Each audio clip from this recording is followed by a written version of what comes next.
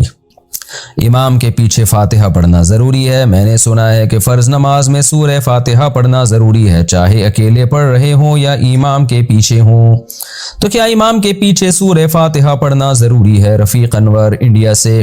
اختلافی مسئلہ ہے، اس پر میں کافی ڈیٹیل میں کلپ ریکارڈ کروا چکا ہوں، ابھی میں مختصراً بتا رہا ہوں۔ امام ابو حنیفہ اور صاحبین کے نزدیک امام کے پیچھے فاتحہ پڑھنا جائز نہیں ہے، اور ان کی بھی دلیل بہت مضبوط ہے۔ اس کی سب سے پہلے تو قرآن مجید کی آیت اذا قرئ القرآن فاستمعوا له وانصتوا لعلکم ترحمون، قرآن کی جب تلاوت کی جائے تو خاموشی سے سنو، خاموش رہو اور خاموشی سے سنو۔ تو یہ جمعے کے خطبے کے بارے میں بھی ہے یہ آیت اور نماز کے بارے میں بھی ہے، تو اس سے جہری نمازوں میں تو خاموشی کا وجوب ثابت ہوتا ہے۔ باقی دوسری حدیث میں آتا ہے، بہقی کی حدیث ہے، صحیح حدیث ہے، علامہ البانی رحمہ اللہ نے بھی اس کو صحیح قرار دیا ہے، من کان لہ امام فقراءۃ الامام لہ قراءۃ، جس شخص کا کوئی امام ہو تو امام کی قراءت مقتدی کے لیے کافی ہے۔ تو اس میں جہری اور سری کا فرق نہیں کیا گیا۔ اور رہا یہ حدیث جس میں آتا ہے کہ لا صلاۃ الا بفاتحۃ الکتاب، جو فاتحہ نہیں پڑھتا اس کی نماز نہیں ہوتی، تو اس کا مطلب امام ابو حنیفہ کے نزدیک یہ ہے، اور اس پر دلائل ہیں قرآن و سنت کے، ایسی خام خواہ میں مطلب نہیں نکالا انہوں نے، کہ جس نماز میں فاتحہ ہے ہی نہیں سرے سے تو وہ نماز نہیں ہے۔ تو امام جب پڑھتا ہے نا تو مقتدی نے بھی حکمن پڑھ لیے، گویا امام مقتدی کی طرف سے نمائندہ بن کے پڑھ لیتا ہے، تو اس نماز کو یہ کہیں گے ہی نہیں کہ فاتحہ مقتدی نے پڑھی نہیں ہے، وہ حکمن پڑھ لی ہے۔ اس کی دلیل یہ ہے کہ جب امام رکوع میں جاتا ہے ہم آ کے شامل ہو جاتے ہیں امام کے ساتھ، تو ہم نے تو فاتحہ نہیں پڑھی ہوتی لیکن پھر بھی ہماری وہ رکعت کاؤنٹ ہوتی ہے، اس سے پتہ چلتا ہے کہ امام نے جو فاتحہ پڑھی تھی اس رکعت میں آپ کے لیے وہ کافی ہو گئی۔ اور اس کی تائید ایک حدیث سے بھی ہوتی ہے، صحیح ہے مسلم کی، جس میں آتا ہے من لم یقرأ بفاتحۃ الکتاب فصاعدا، کہ جو فاتحہ نہیں پڑھتا پلس تلاوت نہیں کرتا اس کی نماز نہیں ہوتی۔ تو اس میں تو تلاوت کا بھی تذکرہ ہے، تو ہم یہ کہتے ہیں کہ جیسے امام جب تلاوت کرے فاتحہ کے علاوہ تو وہ کافی ہو جاتی ہے، تو اسی طرح سورہ فاتحہ بھی جب امام پڑھے گا تو مقتدی کے لیے کافی ہو جاتی ہے، ورنہ پھر سورہ فاتحہ کے ساتھ آپ تلاوت کو بھی واجب قرار دیں، کیونکہ حدیث میں تو آتا ہے کہ جو فاتحہ نہیں پڑھتا پلس تلاوت نہیں کرتا اس کی نماز نہیں ہوتی۔ تو اس لیے منفرد پر تو لازم ہے جو اکیلے نماز پڑھ رہا ہو کہ وہ خود سے سورہ فاتحہ بھی پڑھے گا تلاوت بھی کرے گا، اور امام پر بھی لازم ہے کہ سورہ فاتحہ بھی پڑھے گا اور تلاوت بھی کرے گا۔ لیکن جب جماعت کی نماز ہو رہی ہو تو امام جب سورہ فاتحہ پڑھے گا اور تلاوت کرے گا تو مقتدی کے لیے وہ امام کی فاتحہ اور تلاوت کافی ہو جائے گی۔ اسلام سچا مذہب ہے، اس کی کوئی عقلی دلیل؟ اگر کوئی غیر مسلم ہم سے پوچھے کہ اس کی کیا عقلی دلیل ہے کہ اسلام ہی سچا مذہب ہے تو ہم اسے کیا جواب دیں گے؟ اگر ہم اسے عمل متواتر کی دلیل دیں گے تو وہ یہ کہے گا کہ ہندو اور دوسرے مذاہب میں بھی عمل متواتر ہے، تو ہم اسے کیا عقلی دلیل دیں کہ وہ قائل ہو جائے کہ ہاں اسلام ہی سچا مذہب ہے۔ انویز لاکھانی انڈیا سے۔ انویز بھائی بڑا خاندانی سوال کیا آپ نے۔ انویز بھائی آپ کسی بھی غیر مسلم سے بات کریں جو آپ سے بات کرنا چاہ رہا ہو، سننا چاہ رہا ہو، خام خواہ میں جا کے آپ چھیڑیں گے نا تو اس سے نقصان ہوتا ہے، فائدہ نہیں ہوتا۔ کوئی بات چیت کرنا چاہ رہا ہو تو دو باتیں کیا کریں۔ نمبر 1، ان سے بولیں دیکھو بھائی یا تو دنیا میں کوئی بھی مذہب ٹھیک نہیں ہے یا کوئی مذہب ٹھیک ہے، یعنی ایک طرف الحاد ہے، ایتھیزم ہے، وہ کہتے ہیں کچھ بھی نہیں ہے دنیا میں، سب ایسے ہی ہے، کوئی خدا ودا نہیں ہے معاذ اللہ۔ تو ان سے تو پہلے آپ یہ بات کریں گے کہ پہلے تو خدا کا وجود ثابت کریں گے۔ تو خدا کا وجود ثابت کرنے کے لیے آئنسٹائن کا ارشاد ہے، نیوٹن نے ارشاد فرمایا تھا کہ کوئی بھی چیز جو ساکن ہو متحرک نہیں ہو سکتی جب تک اس کو حرکت دینے والی کوئی قوت نہ ہو، اور کوئی بھی متحرک چیز ساکن نہیں ہو سکتی جب تک اس کو کوئی روکنے والی قوت نہ ہو۔ یعنی اس نیوٹن کے قانون کا حاصل یہ ہے کہ کسی بھی چیز کی کنڈیشن کو چینج نہیں کیا جا سکتا چینجر کے بغیر۔ تو خود کھوپڑی میں سوچنے کی بات ہے کہ جب چینجر کے بغیر چینجنگ نہیں ہو سکتی تو کریٹر کے بغیر کریٹنگ کیسے ہو سکتی ہے؟ یعنی چینجنگ آسان ہے، کریٹ کا عمل یہ مشکل ہے، تو مشکل عمل خود بخود کیسے ہو گیا؟ تو اس سے صاف پتہ چلتا ہے کوئی خدا ہے جس نے اس کائنات کو بنایا، یہ خود بخود نہیں بن سکتی۔ اور وہ جو آئنسٹائن نے کہا تھا نا E=mc²، کہ انرجی کنورٹ ہوگی ماس میں، ماس کنورٹ ہوگا انرجی میں، یہ دونوں ایک دوسرے میں کنورٹ تو ہو سکتے ہیں۔ تو اس سے پتہ چلتا ہے کہ پیدا نہیں ہو سکتے خود، یعنی اس اصول سے خود بخود پتہ چلتا ہے کہ عدم سے وجود میں کچھ بھی نہیں آ سکتا۔ یا تو اللہ نے پہلے انرجی کو پیدا کیا ہے اپنی طاقت سے، یا پہلے ماس کو پیدا کیا ہے پھر اس سے انرجی وجود میں آئی ہے، یہ خود اللہ نے پہلے اپنی قدرت سے کیا ہے۔ پھر یہاں ایک مشہور سوال کیا جاتا ہے کہ خدا کو کس نے پیدا کیا؟ تو بھائی ہم آئنسٹائن یا نیوٹن نے اس کائنات کے بارے میں لاز پیش کیے ہیں، خدا کے بارے میں نہیں کیے۔ تو یہ کائنات کے بارے میں ہم سائنس کو دیکھ کے کہہ سکتے ہیں کہ خود نہیں بن سکتی، خدا کا تو ہماری عقل سے ہی بالا تر ہے۔